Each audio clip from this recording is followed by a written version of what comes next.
All right, folks, I'm ready to get started. Welcome back. Welcome back to the second to last week of school before the finals week, before it all comes to a head, and then finally it all ends. As far as our class goes, we only have 3 lectures left. I don't have a fourth lecture for the second half of next week. Just worked out that way based on the number of days in the semester. There is for my other class. So this is one of the last 3 lectures. We'll be covering 3 different chapters in these 3 lectures. I don't cover everything in each chapter.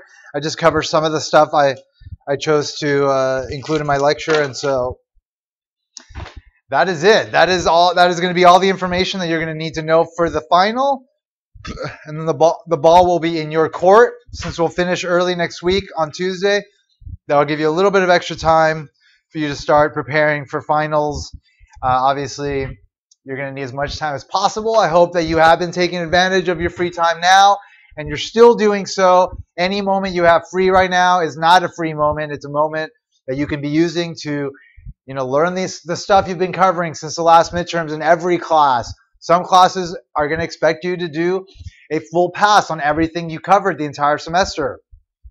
That's going to require a good amount of time. You should be spending that time now to get prepared for those kind of exams, the comprehensive exams, papers, presentations, whatever, group work. You've got things happening. There is a lot to do, and therefore none of this is your time. It is all time that should be devoted to this process that you guys signed up for. The process is going to be over in a few weeks. Then all your time will be your time, and you guys will be able to enjoy it any way you want. You'll be able to sleep the entire summer if you so choose. But definitely you should be also getting sleep during this time. In fact, that's one of the important sort of components people miss when they're cramming and trying to get everything done for the finals is sleep, and that is so crucial. If you don't have a clear mind when you're actually taking the exams, then all that work that you do could just be for nothing. So make sure that you guys are ahead. That's why it's important to be ahead, so you don't wind up putting yourself into that corner where you have to study all night and not sleep and take 2 exams in a day or whatever. Like those kind of crazy situations, like they don't often result in good results. They just don't. Like that's just the way it goes. So the best way to approach any kind of situation where you have a huge volume of responsibilities that are coming down on you at once is just foresight. How much time do I have? What do I have to do? Make a plan for yourself and just do your best to stick to it. Life isn't perfect. Nothing ever is. You never know what's going to happen on any given day. So the more ahead you are at any given time, especially during this very key time, the less likely any weird situation will come up that'll just kind of throw everything off track and just destroy all your momentum and allow you to demonstrate what you're actually capable of, because I do know that all of you are capable of a lot, and I know the majority of you know it also, but the world doesn't know it, and you have to take these important steps to start showing it to the world, and also learning something about yourself, things that you were not aware of that you were capable of achieving, that may not be what you've done in the past. Like you may be able to accomplish things in better ways if you take a better approach to them, learning from things that you've done in the past, etc. So the moment is also an opportunity for you, and you should take it as such and be very much in it. Like be very much in the moment. Don't run away from it. Don't hope it's 2 weeks from now, and just get your mind off the moment and just try to escape, because you just can't. And if you do, then all the money, all the time you've already invested out the window. So make it worth your while, folks. Make this time mean something. Make the semester mean something. Make the fact that you're in college mean something. Learn a few things, right? Not just cover information to pass exams. Actually think about the things that you're covering and think about how they may be relevant to you either now or in the future. And you never know in the future when you're going to need any of what you've learned. I've learned a lot of things in my life in a variety of classes that have not applied at all to any situation tangibly beyond the classes, but there have been moments, there have been times where I knew things that I had learned in college that, that came in handy. And so just overall, like, information that you learn here helps to make you just a more well-rounded person. It helps to make you a person that can, be a little bit more able to handle like the madness that life can sometimes kind of throw at you, just because it's so unexpected. You just never know what situation you're going to be in, what you're going to need to know, what's going to happen. It's important to just kind of be in the moment, learn as much as possible, and just kind of have that arsenal ready to be used at any moment to try to conquer the world in the best way possible for yourselves. All right, so like I said, we are covering the last of the last 3 chapters. This chapter is going to deal specifically with one of the 2 inputs that we've been talking about that generally cover the most blanketed case of inputs into production, labor, and then on Thursday we'll talk about capital.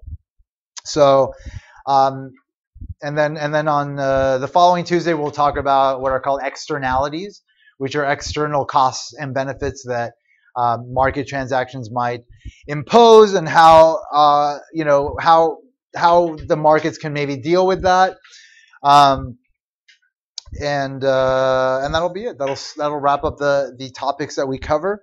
So today we'll look at both the supply and the demand for labor. First, we'll look at the perfectly competitive firm's demand for labor, a firm that operates in a perfectly competitive market, and how they go about selecting the optimal amount of labor for themselves in the short run. We'll do the same kind of analysis with an imperfectly competitive firm, a firm operating in markets that have market power, where, again, the fact that there are maybe barriers to entry, or the fact that there is some ability to differentiate a product, gives the firm some market power, some ability to charge above marginal costs, which of course then changes like their needs for workers depending on again, like their own internal cost conditions. So we'll look at that. We'll look at the supply for labor. So we'll look at the decision to supply labor.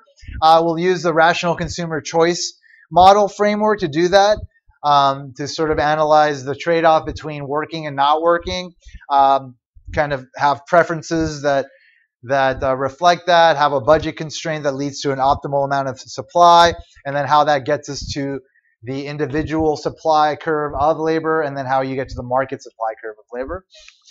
And then finally, we'll consider the unique case of what's called a monopsony, in which there's only one buyer of labor, and how that creates a distortion in the market that leads to inefficiency on the part of the buyer instead of the seller. So we've been talking about efficiency that is a result of market power, that again limits the amount of transactions that can occur. If there's only one buyer in a market, then you'll have the same kind of effect just on the other side of the market. So we'll just look at that from the perspective of a buyer of labor. So a monopsony is a sole buyer in an industry in general. It doesn't necessarily have to apply to labor markets, but it's the best example of a monopsony. And as far as the paper stuff goes, we have a week before the paper's due. I'll just send out a quick reminder today that you should be submitting both a digital and hard copy to me. I'm going to collect hard copies only in class next week. I've collected copies in the past and they've been misplaced, so that's why I don't like to collect them. And I've got hundreds coming, so I need to keep it very organized. So the best way, if you want to turn your paper into me early, is just to slip it under my door anytime before the end of class next week on Tuesday when it's due. And that'll be the cutoff for it. So again, you can bring it to me in person during my office hours, or there's a little slit under my door that you can slide it under.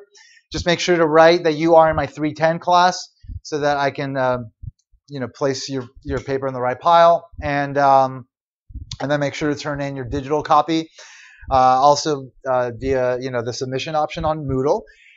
And I may have an opportunity this week, maybe not, to go through and just give everybody credit for the mini papers that you turned in. So I may do that, I may not, depending on time. But again, just know that if you did not turn in a mini paper that's at least 2 pages long, you will not get credit for it. And so that was the assignment, 2 to 3 pages. And again, they are rough drafts of the 3 main chapters of your paper, so I'm not reading the content of them. But I will like just kind of glance at each one to make sure that you guys didn't just submit some crap, some document that you had in your folders on your computer. You're just like submitting something, thinking I won't look at it. I know the majority of people here are honest, but there's always dishonest people in the world, believe it or not. I mentioned this to my other class. I had a student email me last week claiming that I had lost his exam in one of my classes. 2 weeks after I sent the email to everybody saying, here's your score, he's like, oh, I didn't get my score 2 weeks later. So I looked at his record and I saw he failed the first exam, didn't do any of the homework assignments. So I just called him out on it. I just told him, you are lying and you did not take the exam, and there's going to be repercussions if you try to push this. And I haven't heard from him since, so I'm assuming he got the message. Anyway, that's the kind of crazy situation that I sometimes have encountered with students. I've had other kind of nutty situations that just, you just wouldn't even think could happen. So I always have to acknowledge that there is that possibility of dishonesty, and it's in no way a reflection of how I feel about the majority of you. Now, the majority of you are honest people, and you're doing your best, and you would never do anything ridiculous. So just keep being who you are. Yes. When you said homework, so let's say if we missed a couple because we just forgot about the date, it's not going to be open again to. No, but like remember, I dropped 3. Yeah. It's okay. It's just I forgot. Like I didn't. You shouldn't even worry about it, because like if you're doing well in the class, then the homework is not going to be a big deal. Like just if you're doing well in the exams, then you should be fine. I did all of them, so I can just skip them. You can if you want. Yeah. You have that right. You have that option. But I mean, you should look at them, of course. But yeah, I mean, you have that option if you want. It's not a big deal. All right, so we're again this is all wrapping up stuff. So any questions about between now and the end, like anything you need me to address that I haven't already addressed that you might be unclear about? All right, well, we're gonna meet 2 more times. Like I said, we're not gonna meet Thursday, a week from Thursday, because I'm done with the course at that point. So if you think of anything, let me know. All right, let's move forward the material. So again, we're focusing on one of our inputs, labor, and we're going to determine the price, how price of labor is determined in markets, looking at both the supply and the demand for labor. And then on Thursday, we'll look at capital. We'll look at how the demand and supply of capital is determined and all the various issues related to pricing of capital. And that'll be that. I think I already opened up all the homeworks, right, for this class? Okay, so all that's available to you. You can jump on it anytime. But the fact that we're going to finish on Tuesday does allow you a little bit of time to finish that last assignment that will be due the following Sunday before finals week. All right, so let's look at the perfectly competitive firm's demand for labor. So again, this is a firm that operates in a perfectly competitive market, and they are buying labor. All right, so let's look at their short-run demand for labor. So in the long run, again, all inputs are variable. They look at the intersection of their ISO quant and ISO cost and look at the point where the marginal products per dollar spent are equivalent across all inputs, and that determines how much they should be charged, how much they should be hiring in terms of labor and capital in order to minimize their costs of a particular level of output, or to maximize their output given a particular budget that they might have. So in the short run, obviously, that's not possible because their capital is fixed. So they need some sort of rule to figure out how they should be choosing how much labor to choose. Any how much decisions in economics, how much of anything to do, how much to produce, how much to consume, how much to hire, is a marginal analysis question. So we have to look at the marginal benefit versus the marginal cost. So suppose a firm uses L and K is fixed in the short run. It can hire any quantity of labor at $12 an hour. That's the hourly wage.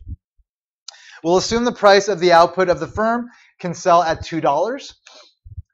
So the benefit of hiring an extra unit of labor will be the amount for which it can sell the extra output the firm gets. So again, like you hire a person, they produce their marginal product, their extra product that they can produce, and then that could be sold for a price in the market. In this case, the price is $2. So that will represent the value of hiring an additional person, the amount that they can produce times the price it can be sold at. And the cost to hiring a person obviously is the extra wage that needs to be paid. So the benefit is called the value of marginal product. It's the value at current market price of the extra output produced by an additional unit of an input. The value marginal product of labor, represented as VMP subscript L here, is equal to the price times the marginal product of labor. Again, the extra output produced by employing one additional person. It's also the derivative of the production function with respect to labor. So the hiring rule for the firm is to choose that amount of labor for which the wage rate is equal to the value of the marginal product of labor. So here is the marginal product of labor curve, just assuming diminishing returns to labor. Each additional person produces less than the last person. So if we multiply this by the price of output, then we can get the value of the marginal product curve, essentially, again, representing the extra benefit of hiring additional folks, the value of marginal product of labor, price times marginal product of labor. So the figures drawn for this marginal product of labor expression, 10 minus 120L, price is equal to $2. So the value of the marginal product of labor is equal to, again, marginal product times the price, which is equal to 20 minus 1 over 10L. So this is the value of the marginal product of labor equation for this curve here.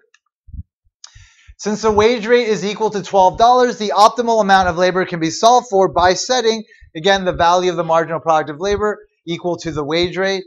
So we've got our value of marginal product of labor equal to 12, and then you can just do some algebra and solve for the optimal amount. Subtract 20 from both sides, multiply both sides by negative 10.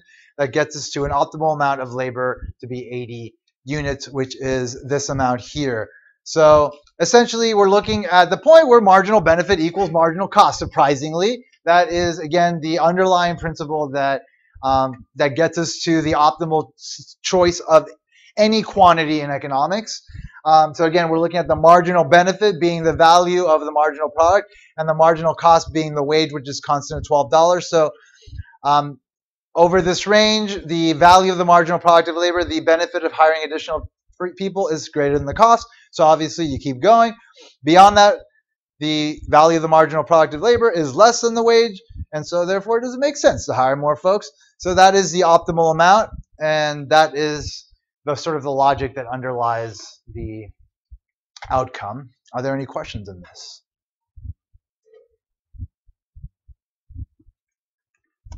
All right, quick practice problem. John owns a bike shop where he makes custom bikes according to the following production function. Q equals K to the 0.4, L to the 0.3. That's a Cobb-Douglas production function. Capital and labor are being raised to some integer, some number between 0 and 1, where Q is the quantity of bikes produced daily, K is capital, and L is the number of workers. In the short run, his capital is fixed at 4 units. Assume the market for custom bikes is perfectly competitive. If the price of a bike is $800 and John currently employs 10 employees, what is the value of the marginal product of labor of the 10th worker in the short run? Interpret it. All right, so again, value of the marginal product of labor is equal to the price times the marginal product of labor. So we need to get the marginal product of labor. How do we get that?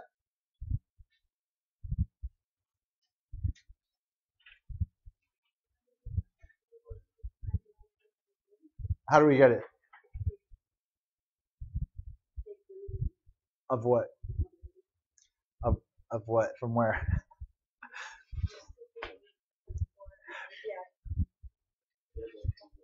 Yes, from the production function. Take the derivative of the production function with respect to labor, but first we have to fix our 4 units of capital so that we get the production function into the short run.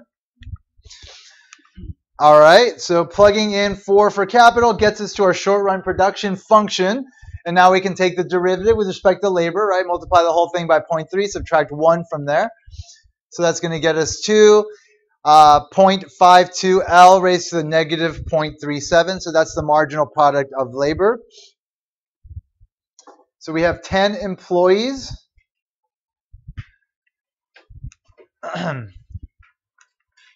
All right, so marginal product of labor times the price will get us the value of the marginal product of labor. So that's going to equal 417.86. I should get rid of that decimal there. Sorry about that. L is equal to 10, and therefore the value of the marginal product of labor is equal to 83.37. So hiring a 10th worker will increase revenue by 83.37. I meant to say the 11th worker here. Sorry about that. But anyway, don't worry about it. It'll be clear eventually. It's clear to me, but it's clear. Anyway, just going back to the ideas that we've been talking about, this is obviously just marginal product of labor just multiplied by the price. So nothing has changed beyond just multiplying it by the price. All right, so John has been having trouble managing his staff and is considering changing the amount of workers he employs. If John must pay each worker $100 per day, how many workers should John optimally hire in the short run? Assume that fractional amount of employees are possible. All right, so what is the condition that he has to use in order to figure out his optimal amount of workers? He's going to set something equal to something.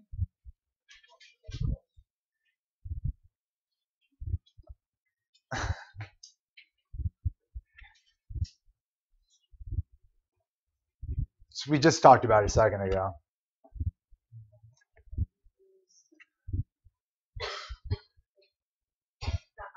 So what is the expression in general, not based on the information? Setting the what equal to the what? Value of marginal product of labor.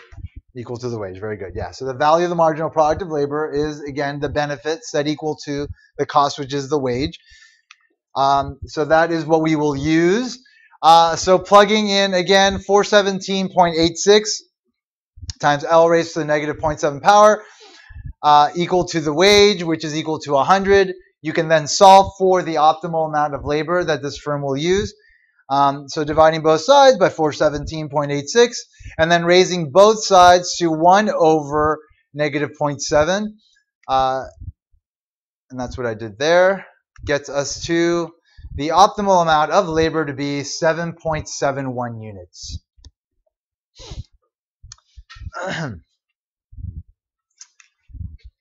All right.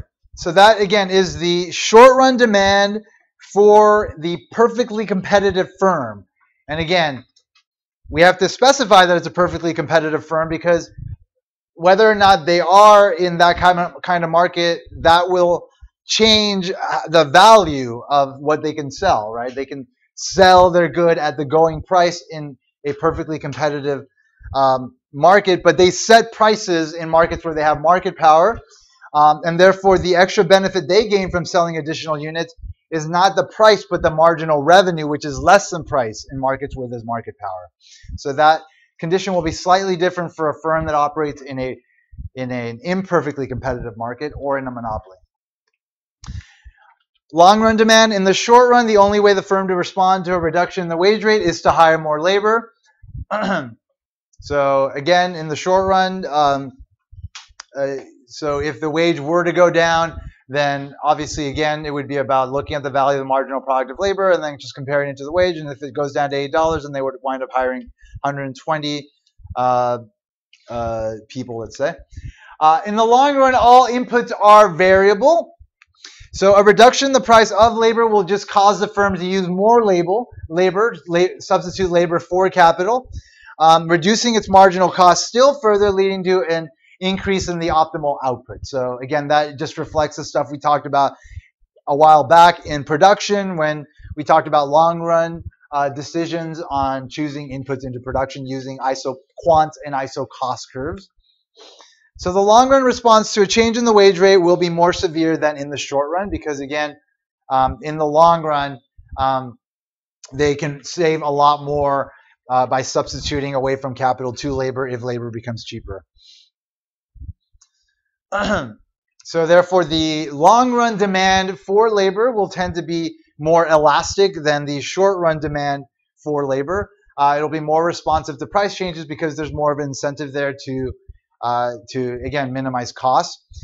That's one reason. So the firm's demand for labor will also tend to be more elastic. The more elastic the demand is for its products, so the more sensitive people are to changes in price, the more sensitive the firm will be to how many people it hires. Because again, if prices change and people respond a lot to that, then that's going to affect costs. It's going to affect revenues, which will then affect the decision to hire more or less folks. The firm's demand for labor will tend to be more elastic the more it's able to substitute the services of labor for those of other inputs. So again, if the inputs to labor are very substitutable, like close to that perfectly substitutable case where we looked at the isoquants, the isoquants being straight lines where the capital and labor are easy to substitute versus where they were like curved and you had the marginal rate of technical substitution that was increasing as we were moving from left to right. In those cases, in the cases where they're more substitutable, obviously it's easier to jump from capital to labor, and it doesn't depend on how much of each you have, just on the rate at which you can substitute them, which makes it easier to substitute between them. All right, let's look at the market demand curve for labor and the fact that the market demand curve tends to be more elastic than the individual firm's demand curve. So the curve labeled this one here, the sum of the value of the marginal product of labor, is the horizontal summation of the individual value of the marginal product of labor curves when the output price is equal to P1. So this is, let's say, just a point where like the price hasn't changed and each firm is doing the kind of analysis we just looked at where they're, again, looking at the marginal benefit versus marginal cost of hiring additional folks. And then you just take the horizontal summation across all those firms, going across prices and just adding the quantities to get us to this curve here. So firms taken as a whole will demand L1. So in this market, there will be this many workers demanded per time period when the wage rate is equal to W1. If the wage were to fall to W2, each firm will hire more labor, right? Each firm will move down along their value of their marginal product of labor curve. In the process, moving downward along their individual demand curve for labor. As each firm responds in the same way, it offers more of its product for sale in the market. So they hire more folks, they produce more. Such action by any one firm in a competitive market would leave the price of output unchanged. The aggregate increase in output will lead to a reduction in output price. So again, the wage rate going down affects all the firms in the industry. All the firms then hire more folks. All the firms produce more output. That effectively shifts the supply curve to the right. Right, we got the supply curve moving to the right, which leads into a reduction in the output price. Again, the equilibrium price in the perfectly competitive market. So this will cause the value of the marginal product of labor curve for each firm to shift downward. Remember, value of the marginal product of labor is equal to the marginal product of labor times the price, which will be lower at the new price. So when that happens, when the wage rate goes down, then the firms will all have their value of the marginal product of labor curve shift down. And so this will be therefore the sum of all the demands of all the firms in that particular industry. So when output falls from P1 to P2, the aggregate demand for labor will be given by the point that corresponds to W2 on the curve labeled this one here, the sum of the value of the marginal product of labor. So then this reasoning explains why the market demand curve will be steeper than the horizontal summation of the value of the marginal product of labor curves, making demand more inelastic in the long run because, again, it's not just the wage that is changing the relationship between how much the firm is demanding relative to what it can sell the good for, but it's also the price of the good that is a factor there, and it will affect the demand for the good. And so because of that, as wages go down, that causes the price to go down. And even though folks do hire more people, they hire less people than they would because, again, the price of the good winds up going down, which gets them to a lower equilibrium than they would otherwise be at. So therefore, in the long run, the overall industry demand is going to be more inelastic, less responsive to price changes than the individual firm's demand, which is represented by here the sum of the value of the marginal product of labors. All right, let's look at the imperfect competitor's demand for labor. So with an imperfect competitor, the value of the extra output obtained by hiring an extra worker is the product of marginal revenue and marginal product instead of price and marginal product. So the marginal revenue product is the amount by which total revenue increases with the employment of an additional unit of an input. So the marginal revenue product, again, being the same concept as the value of the marginal product, but for a firm that sells in an imperfectly competitive market where there is market power, there's less competition. You can have that in a monopolistically competitive market. You can have that in an oligopoly. Obviously, monopoly is the same. So the extra benefit of selling an additional unit is going to equal the extra amount. The extra benefit of hiring an additional worker is going to equal the extra amount they can produce times the extra benefit the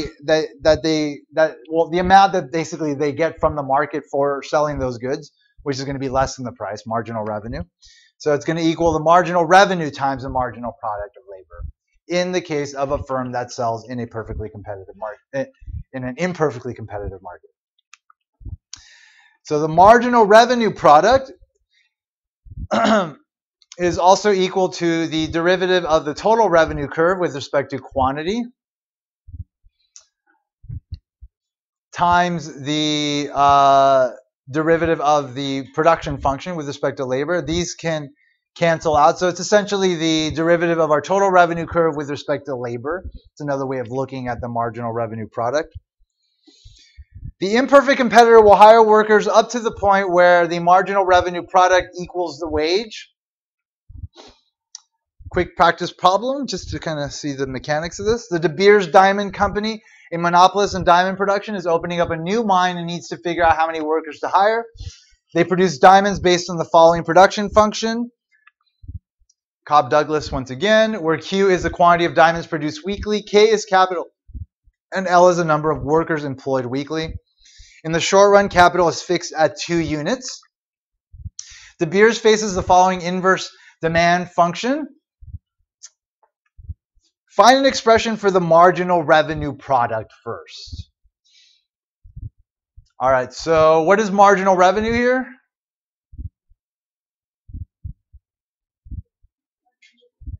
$100 minus 4Q is correct. Again, we're looking at an imperfect competitor. They have marginal revenue less than price because, again, as they move along the downward sloping demand curve that they face, the extra revenue they gain is offset by the loss in revenue by having to lower prices on the existing units they were selling. All right, so here's our production function, plugging in 2 units for capital to get us into the short run.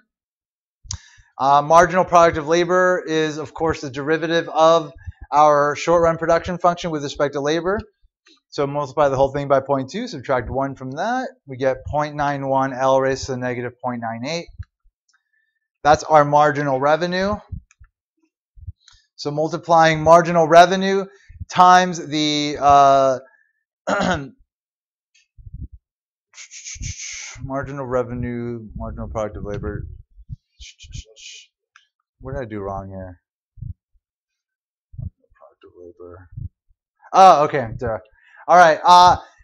I'm getting the marginal revenue as a function of labor. So I'm plugging in the short-run production function for Q in order to be able to get the marginal revenue product to be a function of just labor. So we've got our marginal revenue as a function of labor here by plugging in my production function into my marginal revenue expression here. And then multiplying that by the marginal product of labor is going to get me to 0.91 L raised to the power of negative 0.8, which is a marginal product of labor, times the marginal revenue as a function of labor.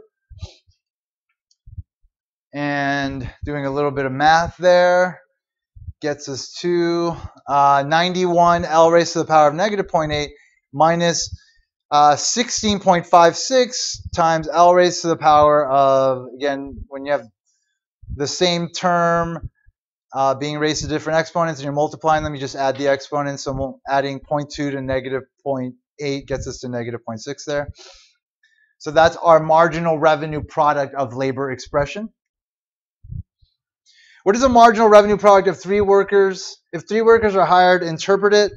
All right, so marginal revenue product of labor is this expression here. Plugging in 3 workers gets us into 2922.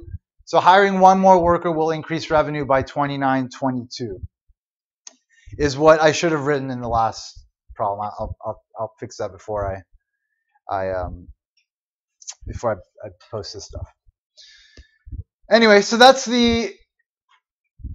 basically the same thing that we just did, but again, from the perspective of a firm that sells their products in a market where they have some market power.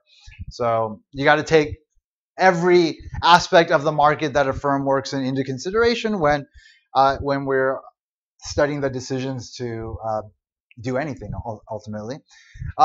If the going wage for mine workers is $35, does De Beers need to hire more or less workers?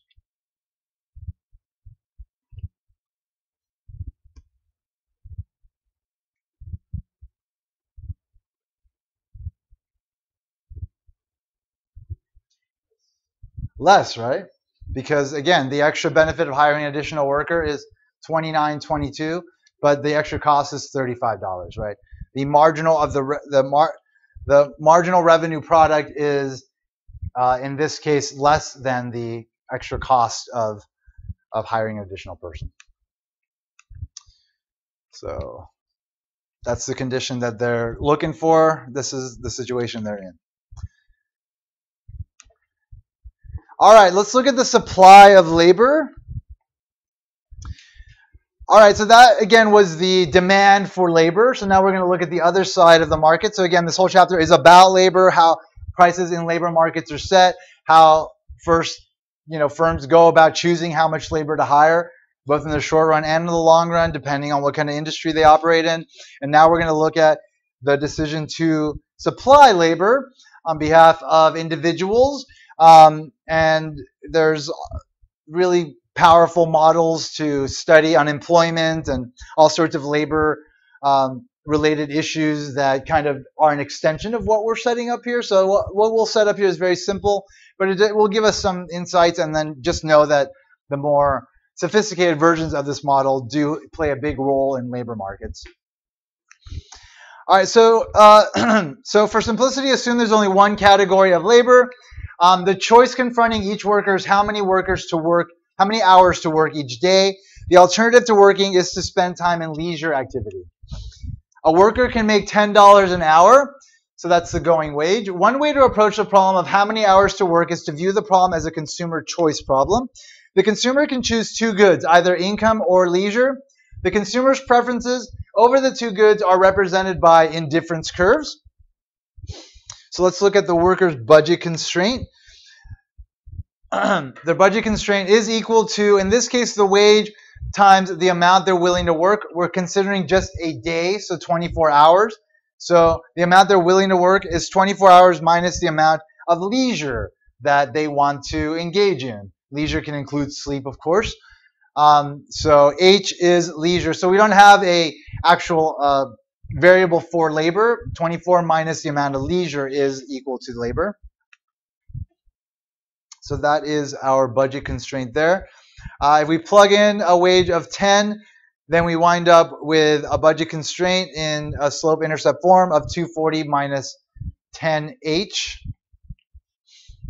240 again representing the most amount of money they could earn in a day if they only worked. So essentially on the y-axis we're going to once again have the composite good, which we just assumed to be money, and it has a price of $1. The slope of the budget constraint is negative the wage, in this case negative 10. So negative the ratio of the price of the good on the x-axis to the price of the good on the y-axis. The price of the good on the x-axis in this case is leisure. So the opportunity cost of an hour of leisure is the wage foregone by not working. So that's why it is the price of leisure. We can plot our budget constraint as you see here. On the y-axis, we have income per day, and then on the x-axis, we have leisure. So if the worker chooses to work 24 hours a day, 24-hour days, he or she consumes no leisure, but earns, of course, $240. So that's that point there, the y-intercept for our budget constraint. If the worker chooses not to work, he or she consumes 24 hours of leisure, but earns no income. So that's that point there. The worker attempts to achieve a higher indifference curve until he or she achieves one that is tangent to the budget constraint at point A. So remember, there's an infinite amount of indifference curves on the indifference map, and they're basically tracing out edges of a three-dimensional utility function, utility being a function of both income and leisure. And so if you slice that kind of rounded hilltop shape at each level of utility, then you get combinations of income and leisure that yield the same level of utility. So, and then the further out you get from the origin, the higher the utility. So all combinations of income and leisure along this indifference curve are less preferred to those along the second, less preferred to those along the third. And the worker obviously wants to choose their consumption bundle of the goods that they prefer the most, that are most affordable to them. And so it would be a combination of the two that is on their budget constraint, assuming that they are, and we assume that they exhaust their budget, and making them the happiest possible, so touching the highest possible indifference curve. So that's that, again, equilibrium for the consumer choice problem.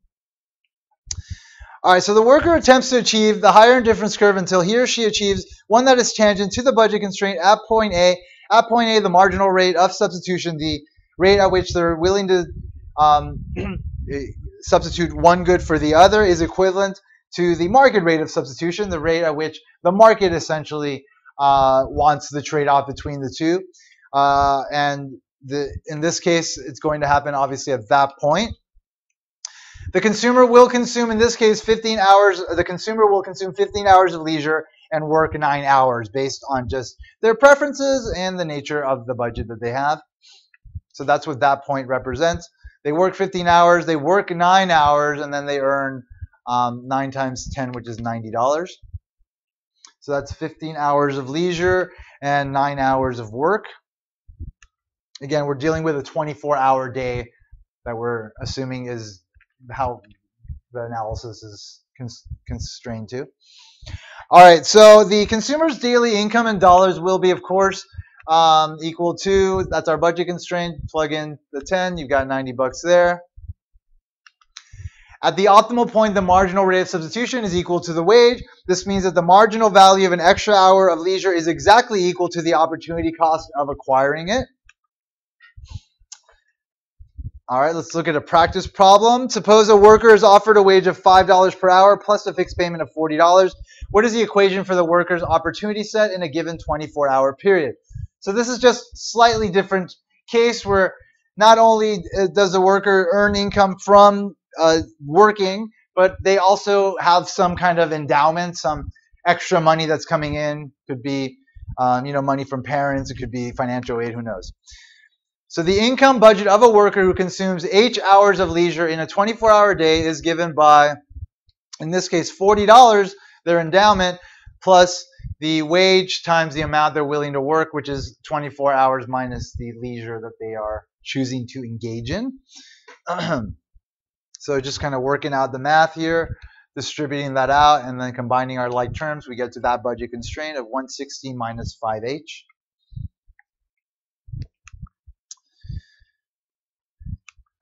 What are the maximum total earnings a worker can earn in a day? What are the maximum total earnings this worker can earn in a day?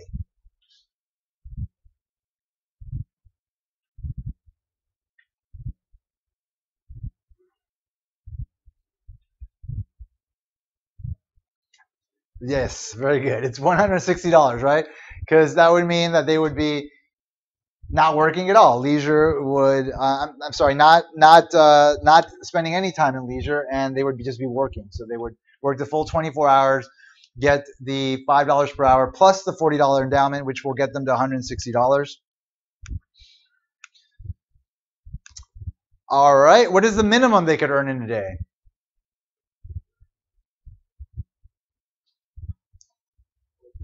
$40, right? Just the amount they could earn without working, that endowment amount.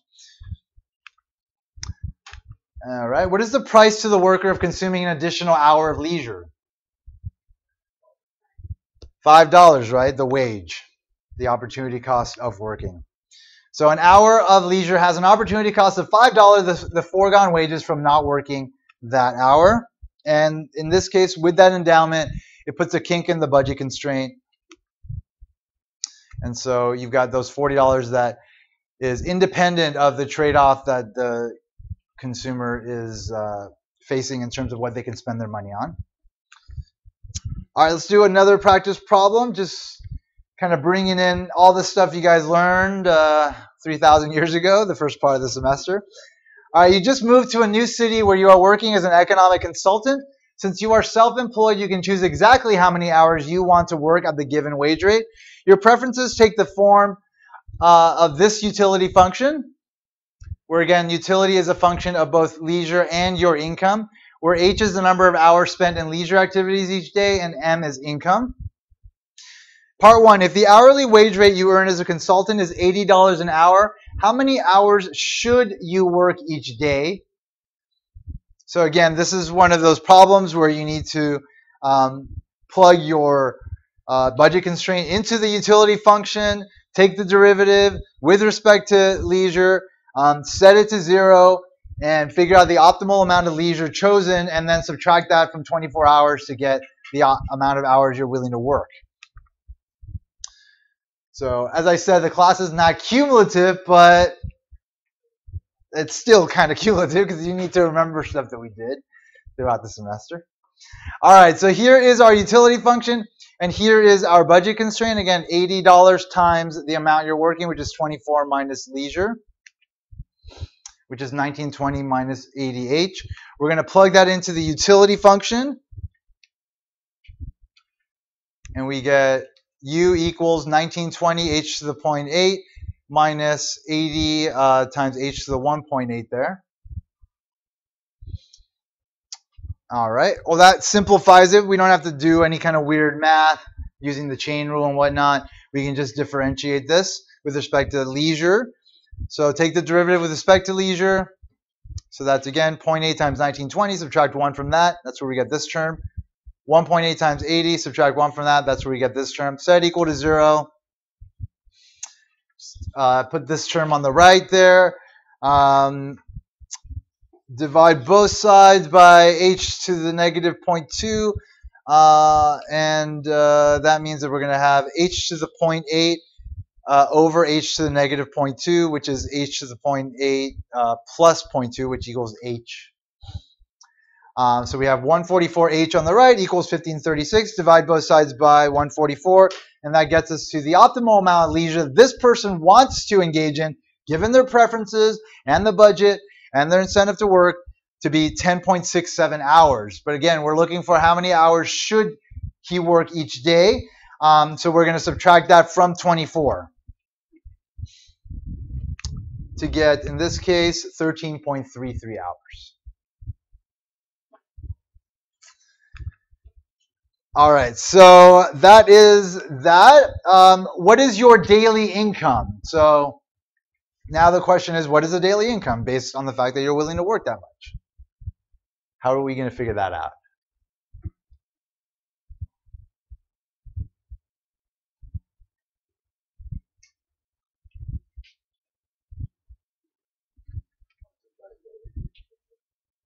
Right, just multiply the amount of hours you're willing to work by the wage rate, right? I know the first part can kind of throw you off, and then you're like, this must be more complicated. It's not. This one's just your basic old time work times wage.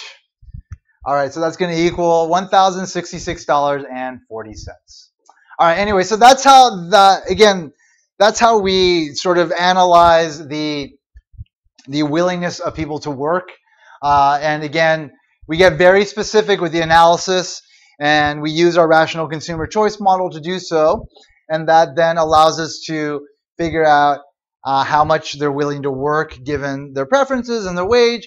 And if you change prices, then you're able to then come up with a labor supply curve, essentially. So let's do that. So to generate a worker's labor supply, a supply curve of labor, we ask how the optimal amount of paid work varies as the wage rate varies. So here we've got 3 different scenarios where the wage is $4, then $10, and $14. As the price goes up, we see that the budget constraint rotates out, which gets the consumer to different optimal choices of how much they're willing to work and how much they're interested in just kind of enjoying their leisure time. So we see that at $4,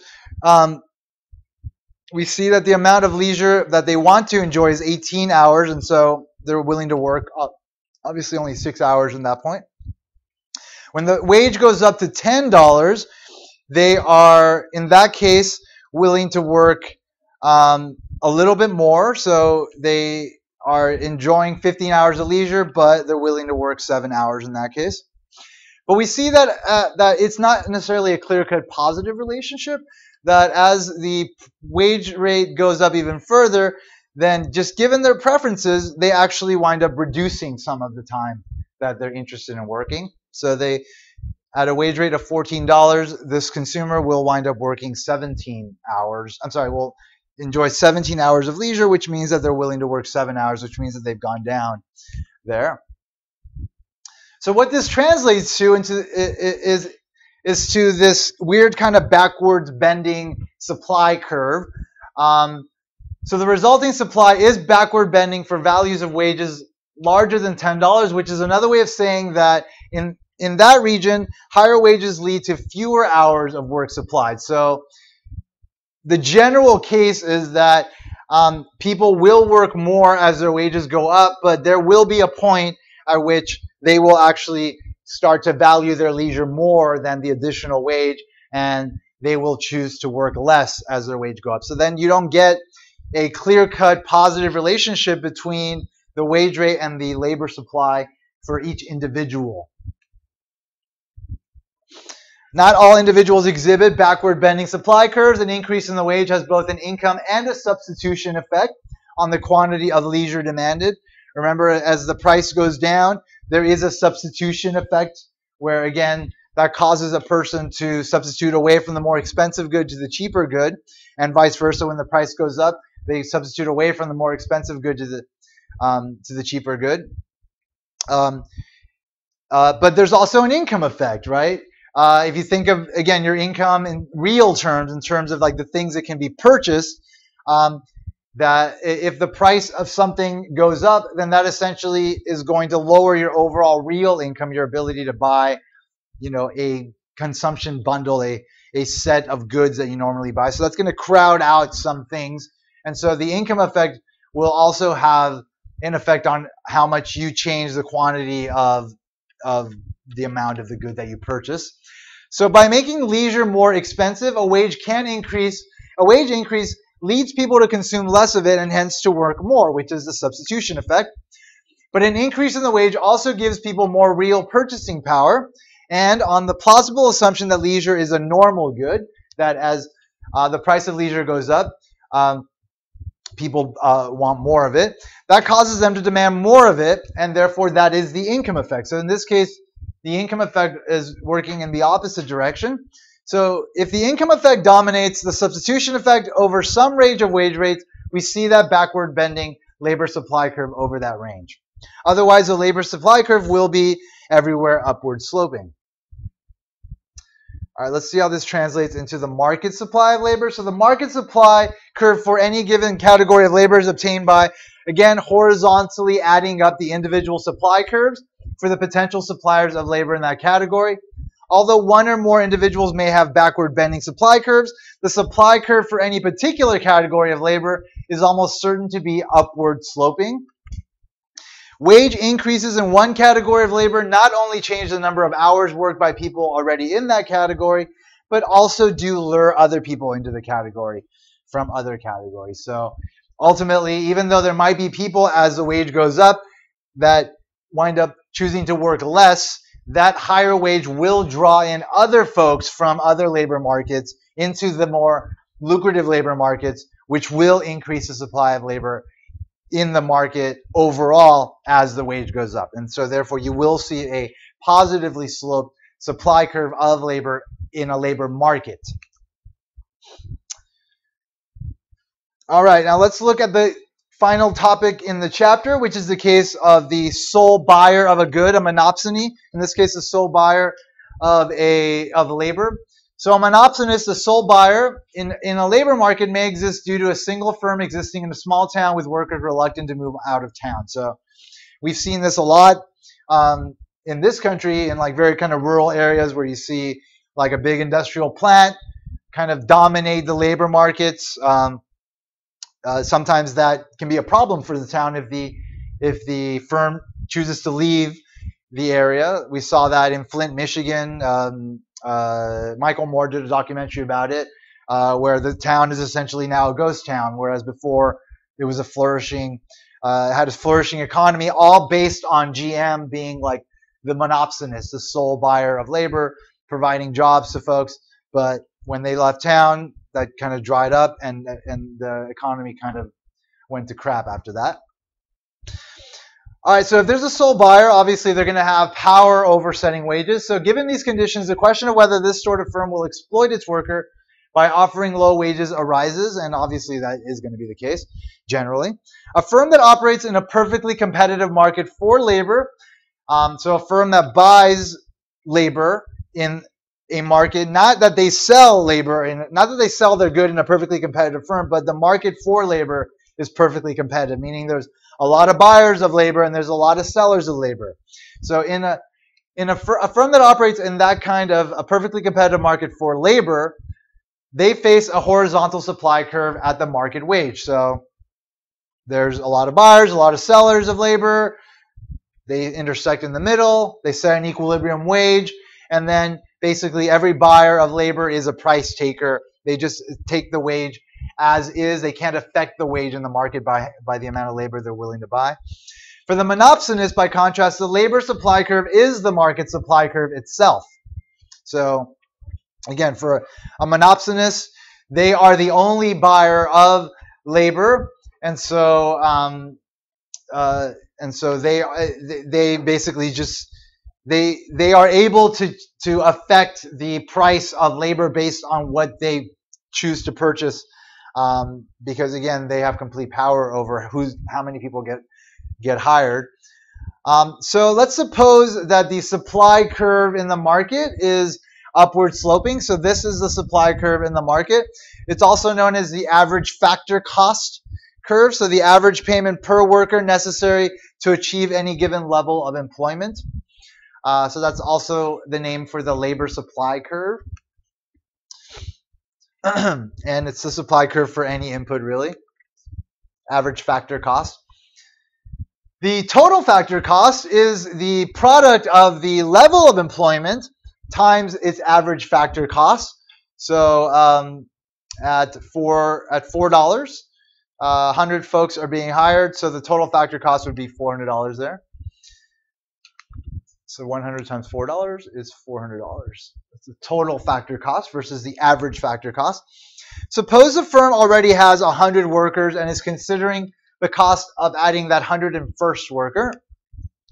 To increase its employment by 1 unit, it has to raise the wage by 4 cents per hour, not only for the additional unit of labor it hires, but for the current 100 units as well, because again, it is the sole buyer of labor, and so it needs to move along the labor supply curve as it's changing its labor decision, as opposed to a firm that is buying labor in a market where there's an infinite amount of buyers of labor and they're just facing the wage rate. They can't affect it, so the supply curve is perfectly elastic for them. So the total factor cost of the 101st worker is therefore equal to 101 times 404, which is 408.04.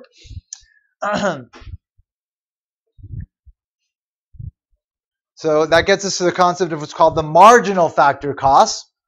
It's the amount by which total factor cost changes with the employment of an additional unit of the input. So again, as they hire an additional person, they not only have to raise their wage, but the wage of everybody else that they have hired. And so the additional cost to hiring a person is not just the wage, which in this case is equal to $4, but the wage plus that additional cost, which in this case winds up equaling $8.04. So the marginal factor cost is the derivative of our total factor cost function with respect to labor. So the 101st worker is the difference between the total factor cost of 101 workers minus the total factor cost of 100 workers, which is $8.04. So that's what we see here. Here's our marginal factor cost curve. It's the analog to the marginal revenue curve that is below the demand curve when the firm has market power as a seller. So as a buyer, they have market power, and this is essentially their marginal revenue curve, but in the labor market as a buyer, and it's called the marginal factor cost. So again, it is the sum of the 404 he is paid directly and the extra $4 that must be divided among the existing 100 workers. Because hiring an extra worker always means paying more to existing workers, the marginal factor cost curve will always lie above the corresponding average factor cost curve. If the average factor cost curve is a straight line with the formula A plus BL, then you can imagine you would just double the slope to get the marginal factor cost. So the marginal factor cost is just double the slope of the average factor cost. A monopsonous demand curve for labor is constructed the same way as any firm's. If it is a perfect competitor in the product market, its demand for labor will be the value of the marginal product of labor. If its product demand curve is downward sloping, its demand for labor will be the marginal revenue product of labor. So again, in order to set its optimal amount of labor, the monopsonist will do a comparison between the value of the marginal product of labor or the marginal revenue product of labor, depending what kind of market it sells in. But as a monopsonist, it compares that to the marginal factor cost of hiring additional units of labor, which is not just the wage. Marginal factor cost is above the wage. So again, this is just the more complicated version of the stuff we did at the beginning of this lecture, where they were just setting the value of the marginal product of labor or the marginal revenue product of labor equal to the wage that was constant in the market. Because as far as like the labor market itself, they did not have any market power, but here they do. So given its demand curve, its optimal level of employment is the level for which marginal factor costs and the demand for labor intersect. At that level of employment, it must pay a wage given by the value on its supply curve, namely W star. All right, quick practice problem just to kind of sum up what we just learned. A monopsonous demand for labor is given by W equals 12 minus L. Her average factor cost curve is given by 2 plus 2L with corresponding marginal factor cost equals 2 plus 4L. What wage rate will she offer and how much labor will she hire? All right, so again, we're going to set the demand equal to the supply essentially. So the cost, the benefit of an additional person, the cost of an additional person as compared to the benefit of additional person as compared to the cost. This is going to equal the demand, the value of the marginal product of labor or the marginal revenue product of labor, depending on what type of market the firm sells in. We're not specifying that here. We're just being given this equation just to kind of keep this problem simple. So that's the extra benefit. Here's the extra cost. So we're going to set the marginal factor cost equal to the monopsonous demand. So 2 plus 4L equals 12 minus L. So we're just going to solve for the optimal amount of labor they're going to choose, which is equal to 2 laborers. And the wage rate is going to be the wage rate that they will pay when they have 2, which is going to be reflective of their demand for labor. So plugging in the optimal labor into, that's not correct. We're going to plug this into the average factor cost curve to get the optimal wage rate, and that's going to be this equation here. So the average factor cost curve is going to, again, tell us how much the average amount each worker is going to be paid. And so you need to plug in the labor amount that you just solved for into that to figure out the wage rate. So that's going to equal 2 plus 4, which equals $6 in this case.